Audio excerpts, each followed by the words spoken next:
Hi అండి, ఎలా ఉన్నారు? నేను ఈరోజు వచ్చేసి పాలక్ పన్నీర్ కర్రీ చేస్తున్నాను. ఇది మా పెరట్లో ఉన్న పాలకూరను అయితే నేను తెంపుకొచ్చాను.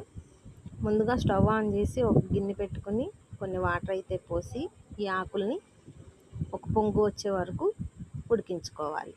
ఇదిగోండి, ఇలా ఒక పొంగు వస్తే సరిపోతుంది. చూడండి, ఇదిగోండి ఇదిగోండి ఇలా దింపేసుకుని దాన్ని ఆ పాలకూరని చల్లారబెట్టుకుని దానిలోకి అల్లం, వెల్లుల్లి, పచ్చిమిరపకాయలు వేసి మిక్సీ చేసుకోవాలి.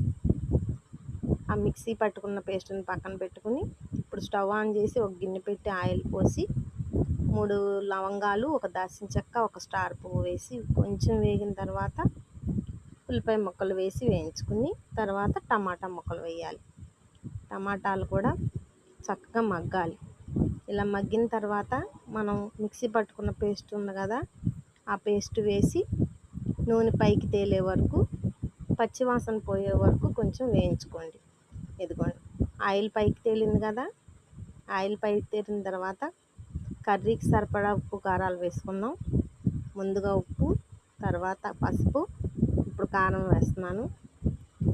కారం వేసి పచ్చివాసన పోయేంత వరకు కలుపుకోండి. ఇప్పుడు కలుపుకున్న తర్వాత పన్నీర్ ముక్కలు కూడా వేసి కొంచెంసేపు వేయించుకోండి. తర్వాత కొన్ని వాటర్ వేసి కూర దగ్గరకు వచ్చే వరకు ఉడికించుకోవడమే. ఇదిగోండి, వాటర్ పోసుకొని కొన్ని వాటరే పోసుకోవాలి. ఇప్పుడు కూర దగ్గరకు వచ్చే వరకు ఉడికించుకోవాలి.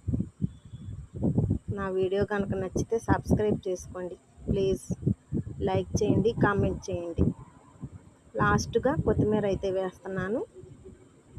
కూర దగ్గరకు వచ్చేసింది, స్టవ్ ఆఫ్ చేసేసుకుందాము.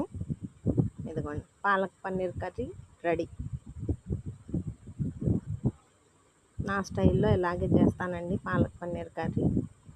మా పెరట్లో ఎప్పుడు పాలకూర ఉంటుంది కదా, ఆ పాలకూరతో పాలక్ పన్నీర్ ఇంతే రెడీ. పాలక్ పన్నీర్ సబ్స్క్రైబ్ చేసి